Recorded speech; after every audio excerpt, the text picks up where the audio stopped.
talks about me. Where were your mum and dad when you got that first win at the John Deere 2013? They were at home in Dallas, and it killed them because my dad had traveled to 2 or 3 events that year just on Saturday night and tried not to tell me he was coming.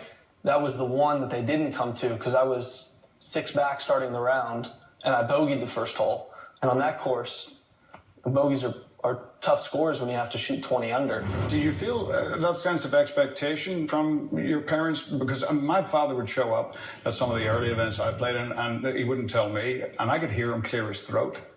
So I knew he was there.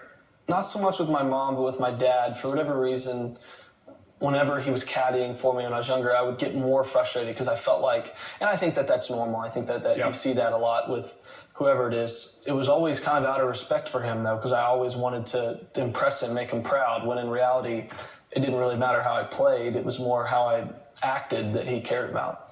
I think you could safely say you made them proud with that win. Just talk me through that extraordinary finish. It started with a 52-degree wedge on number 13 that day. Not much was going right. I was just trying to backdoor a top 10. And all of a sudden, went like 5 birdies in the last 6 holes. I had a bogey there on 15. I birdied the last 3 holes. Didn't think much of it until I was in the fairway on 18. And I looked at the board, and I think Zach Johnson was on 17 behind me at 19 under. And I'm figuring Zach's going to make birdie on 17, the par 5. So I'm like, I have to make birdie to have an outside chance. And the ball was below my feet, water left, and I just bailed out into this bunker. And it's not the worst place to be. It's a pretty easy bunker shot. But there's water behind, and in the situation... That easy to me? With softer greens, it's not the worst place to be. But with the situation, with water behind, and the fact that you have to be aggressive, it made it quite a bit harder. And, I caught it closer to the ball than I would have liked. Not an easy shot here to get up and down. Goodness gracious. Jordan Speith, how about that birdie in the last? When I struck it, I'm sitting there going, oh, sit down, thinking that it's got to sit before it goes into the water. Yeah.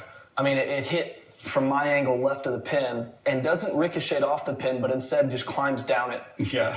And it all happens so fast that, for a moment I was in shock. I was just, hands went up, eyes wide, and then I'm like, I realized the situation. You said something interesting there. You said you hit a little too close to the ball. Now, that's a winner's miss, because most people with that shot, if they get it a little wrong, are going to hit too far behind it. Well, sure. You're fully committed there. At that point, with the way the year had gone, again, I expected to be struggling to get a web.com card. All of a sudden, I've already earned my PGA Tour card for next season. I've got unlimited exemptions. This is the end of the season. I have to win to make the playoffs. If I don't win, I'm not in them. I don't have anything to lose.